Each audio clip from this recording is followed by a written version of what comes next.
Juan Kapitulo 6, versikulo 35. Si Jesus miingon kanila, "Ako mao ang pan nga naghatag sa kinabuhi. Ang muari kanako dili nagayod gutomon, ug ang mutuo kanako dili nagayod uhawon." Ang mga puno Pan sa kinabuhi.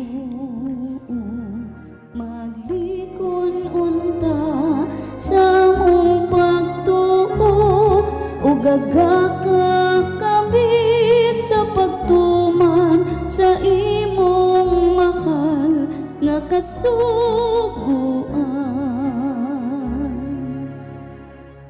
Ginoo na kaninyo. Ang Santos Ebanghelyo sumala ni San Mateo. May nangutana kang Jesus ang mga tinunan. Kano nag-ingon man ang magtutudlo sa balaod nga si Elias may muanhi pag-una. Si Jesus mitubag, si Elias una gayud nga muanhi ug andamo niya ang tanan. Sultihan ko kamo, mianhi na siya si Elias. Pawala mo ilak kaniya ang mga tao. Kinunua, ilang gibuhat kaniya kutob sa ilang gusto. Kasama pagkaagi ang anak sa tao, ilan usab kapasipadaan.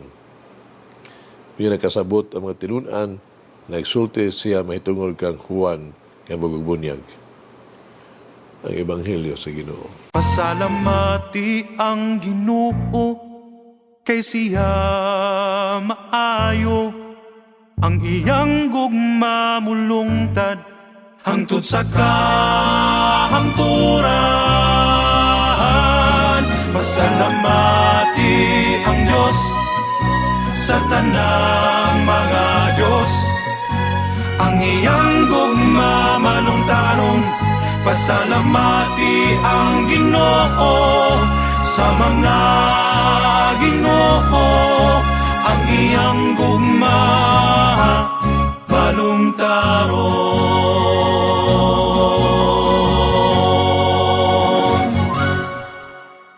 Duga na ka-intradisyon sa mga Hudiyo, paggahin og usa ka bakanting lingkuranan ug usa ka kupa sa lamisa samtang ang pamilya magtigom alang sa pagpangaon. Hangtod karon naghulat pagyapon sila sa pag-abot ni Elias. Diha sila ang mga tradisyon, sila mga buluhaton. Napasabot ka rin sa nagkaduol na ang mangluluwas.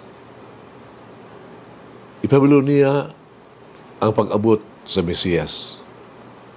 Sa katapusang bahin sa daang tugon ng Old Testament, diya sa basahon ni Malakias, kini mabasa, "Tanawa, ipadala ko kaninyo si Propeta Elias sa dili pa moabot ang dako nga makalilisa nga adlaw ni Yahweh.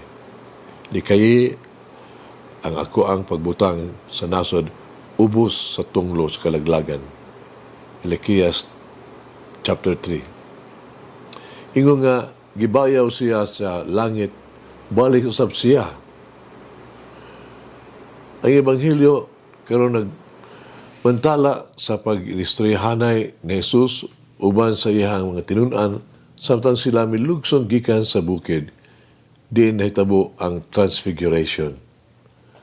Nakita nila ang ilahang kaugalingon ng mga mata, ng ilang Ginoo ug ang iyang himaya nga nagigsulti kang Moises ug Elias. Ang pangutana nga makalibog kanila mao, kung ang hinigugmang anak sa Dios mianhi na ba? Ngano wala man nila makita ang iyang gipaabot nga mag-una nga mao si Elias? Sultihan sila ni Jesus sa tinaag yun kaayo na pagkasulti nga si Elias mianhi na sa persona ni San Juan Bautista. Dili ba siya mauman ang tingong nga nagsinggit sa disyerto nga mangandam alang sa pag-abot sa Mesiyas? Ang mga tao wala magkailakan niya. Tungkol kay siya nagapaabot sa usa ka halangdon nga kalingkawasan. Hinuon, giputlan siya sa ulo. Hantod sa katapusan sa iyang kinabuhi, nagpadayon siya sa pag-andam sa dalan alang sa tinuod nga Mesiyas, ang anak sa tao ay kinahanglan usab nga mag-antos ug mamatay sa krus. Sa itong pagpuyo ning panahona sa Adbyento, pagpareserba unta kita og bakanting lugar usab sa maabot nga bisita. Atong gabi-abi si Juan Bautista sa iyang giila siya nga maoy nagmudala kanato ngadto sa pag-abot sa Ginoo. Kung kita makaila kaniya, siya magdala og dakong panalangin sa tuang panimalay. Usa ni ini mao ang pagig-uli sa mga ginikanan sa ilang mga anak. Himuha nga adunay pagsig-uli usab taliwala natong sa mga igsuon. Hinaot ang Pasko magwagtang sa tunglo sa dili pagsinabtanay. Mag-ampo kita. Alang sa mga dapit nga desyerto nga among gilaktan, sa dalan nga among gisuroy-suroyan, sa dalan nga among giagian, itultulan ang among mga tiil. Dada kami sa dapit nga imong adtuan, hatagi kami o mga pulong nga imong gamiton nining panahona sa Adbyento, sa saad, sa mapangandam among matudlo ang dalan uban ni San Juan Bautista ngadto sa Kordero sa Dios nga magkuha sa sala sa kalibutan. Amen.